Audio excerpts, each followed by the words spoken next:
नमस्कार। प्रस्तुत है आज का चिंतन। कल्प वृक्ष की छाया में बैठकर सब कुछ पाया जा सकता है, ऐसा कहा जाता है। पता नहीं यह कहाँ तक सच है, पर यह जरूर सच है कि ईश्वरीय सत्ता के संपर्क, सानिध्य, घनिष्ठता बना लेने के बाद ऐसा कुछ शेष नहीं रह जाता जिसे अभाव, दारिद्र्य अथवा शोक संताप कहा जा सके, क्योंकि मनुष्य की सारी पीड़ा, असंतोष और वेदनाओं का एकमात्र कारण जीव सत्ता का ब्रह्म सत्ता से पृथक होना है। उस पृथकता को अभिन्नता में बदलने के लिए उपासना, ध्यान धारणा का विधि विधान है। इसके लिए लोग उपासना साधना का कुछ क्रम चलाते भी हैं, पर आमतौर से उपासना करने वालों को यह शिकायत रहती है कि भजन करते समय उनका मन स्थिर नहीं रहता, अनेक जगह भागता रहता है। साधना में मन न लगे, चित्त कहीं का कहीं भागा फिरे, तो उसमें वह आनंद नहीं आता जो आना चाहिए। इस कठिनाई का उपाय सोचने से पूर्व यह विचार करना होगा कि मन क्यों भागता है और भागकर कहाँ जाता है। हमें जानना चाहिए कि मन प्रेम का गुलाम है। जहाँ भी जिस वस्तु में भी प्रेम मिलेगा, वहीं मन उसी प्रकार दौड़ जाएगा जैसे फूल पर भौरा जा पहुँचता है। साधारणतया लोगों का प्रेम अपनी स्त्री, पुत्र, मित्र, धन, व्यवसाय, यश, मनोरंजन आदि में होता है। इन्हीं प्रिय वस्तुओं में मन दौड़ दौड़ कर जाता है। भजन को हम एक चिन्ह पूजा की तरह पूरा तो करते हैं, पर उसमें सच्चा प्रेम नहीं होता। इष्ट प्रेम को भी हम कोई बहुत दूर का, अपने से सर्वथा भिन्न तत्व मानते हैं। उससे कुछ चाहते तो हैं, पर अपने तथा उसके बीच में कोई प्रेम और आत्मीयता का संबंध सूत्र नहीं देखते। राजा और भिखारी के बीच जो अंतर होता है, वही हमें अपने और इष्ट देव के बीच लगता रहता है। ऐसी दशा में मन यदि भजन में न लगे और अपने प्रिय विषयों में भागे, तो इसमें आश्चर्य की कोई बात नहीं, यह स्वाभाविक ही है। भजन में मन लगे, इसके लिए बलपूर्वक मन को रोकने का प्रयत्न निष्फल ही रहता है। यह एक तथ्य है कि मन प्रेम का गुलाम है। वह वहीं टिकेगा जहाँ प्रेम होगा। यदि भजन के साथ प्रेम भावना का समावेश कर लिया जाए, तो निश्चित रूप से मन उसमें उसी प्रकार लगा रहेगा जैसे संसारी मनुष्यों का अपने स्त्री, पुत्र, धन आदि में लगा रहता है। किसी भी वस्तु का लक्ष्य के प्रति राग या प्रेम तब उत्पन्न होता है जबकि उसके महत्व को जान लिया जाता है अथवा उससे कोई लाभ होता दिखाई देता है। इसलिए ध्यान, एकाग्रता के लाभ को समझ लिया जाए तो फिर उस दशा में मन लगना कोई समस्या न रहेगी। मानवीय मस्तिष्क कई शक्तियों का भंडार है। मस्तिष्क ही क्यों, मनुष्य का पूरा अस्तित्व ही शक्तियों का अजस्र भंडार है।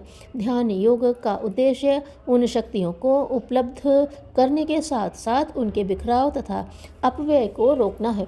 शक्ति को उपलब्ध करना बड़ी बात नहीं, उसे बिखराव की निरर्थक एवं अपव्यय की अनर्थमूलक बर्बादी से भी बचाया जाना चाहिए। शक्ति की उपलब्धि का लाभ तभी मिलता है जब उसे संग्रहित करने और सत्प्रयोजन में लगाने की व्यवस्था बन पड़े। इंजन में थोड़ा सा पानी भाप बनाया जाता है, इतने मात्र से रेलगाड़ी का इंजन चलने लगता है, चलता ही नहीं, दौड़ता भी है। धूप थोड़ी सी गर्मी, रोशनी पैदा करने जितना ही काम कर पाती है, पर यदि उन किरणों के बिखराव को 1-2 इंच के आतिशी शीशे द्वारा एक केंद्री पर केंद्रित कर लिया जाए, तो देखते देखते आग जलने लगेगी। चेतना के बिखराव को रोकने की उपलब्ध शक्ति को संग्रहित रखकर अभीष्ट प्रयोजन में प्रयुक्त कर सकने की कुशलता को आध्यात्मिक एकाग्रता कहते हैं। अध्यात्म शास्त्र में मन निग्रह अथवा चित्त निरोध इसी को कहते हैं। मेडिटेशन की योग प्रक्रिया में बहुत चर्चा होती है। इसे एकाग्र हो सकने की कुशलता भर ही समझना चाहिए। सुनने समझने में यह सफलता नगण्य जैसी मालूम पड़ती है, पर वस्तुतः वह बहुत ही बड़ी बात है। इस प्रयोग में प्रवीण होने पर मनुष्य अपनी बिखरी चेतना को एकत्रित करके किसी एक कार्य में लगा देने पर जादू जैसी सफलताएं, उपलब्धियां प्राप्त कर सकता है।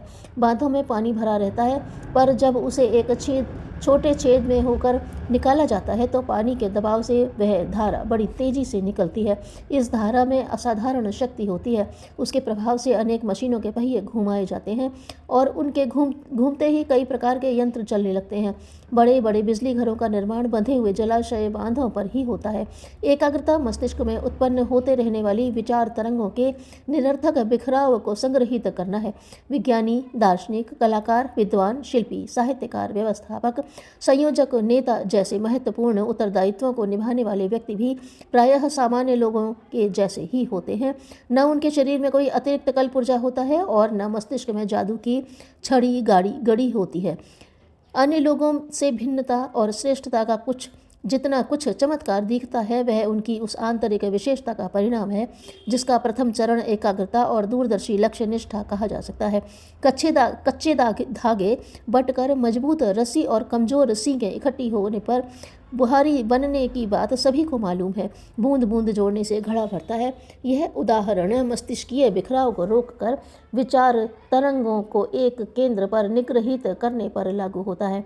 अस्त व्यस्त अनियंत्रित निरुद्देश्य चिंतन से मानसिक शक्ति की कितनी बर्बादी होती है और उन्हें एकाग्र करके दिशा विशेष में निरत कर देने पर कितने चमत्कार उत्पन्न होते हैं। इस तथ्य को पग पग पर परखा और सही पाया जा सकता है। ध्यान योग से इस तरह की मानसिक अस्त व्यस्तता और मस्तिष्कीय बिखराव रुकता है। मन को एक चिंतन बिंदु पर केंद्रित करने की प्रवीणता प्राप्त होती है। इस प्रयास में जिसे जितनी सफलता मिलती जाती है उसकी अंतश्चेतना में उसी अनुपात से वेधक प्रचंडता उत्पन्न होती जाती है और शब्द भेदी बाण की तरह उसके लिए लक्ष्य भेद कर सकना सरल हो जाता है। यदि अध्यात्म उसका लक्ष्य होगा तो इस क्षेत्र में आशाजनक प्रगति होगी और विभूतियों से, दिव्य रिद्धि सिद्धियों से उसका व्यक्तित्व भरा पूरा दिखाई देगा। परंतु भारतीय ऋषियों मुनियों ने ध्यान साधना को ईश्वरीय चेतना के साथ संपर्क स्थापना के लिए ही प्रयुक्त करने का निर्देश दिया है। इससे साधक ईश्वरीय सत्ता की तमाम विशेषताओं को आत्मसात कर लेता है।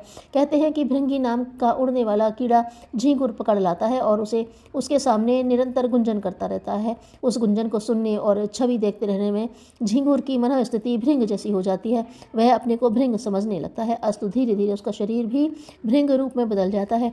कीट विज्ञानी इसकी उदंती पर संदेह कर सकते हैं, पर यह तथ्य सुनिश्चित है कि एकाग्रतापूर्वक जिस भी व्यक्ति, वस्तु या परिस्थिति का देर तक चिंतन करते रहा जाए, मनुष्य की सत्ता उसी ढांचे में ढलने लगती है, उसी सांचे में ढलने लगती है। परमात्मा की विशेषताओं व शक्तियों पर जितना ध्यान एकाग्र किया जाता है उतनी ही वे विशेषताएं साधक में अवतरित होती जाती हैं। अन्य प्रयोजनों के लिए की जाने वाली ध्यान साधना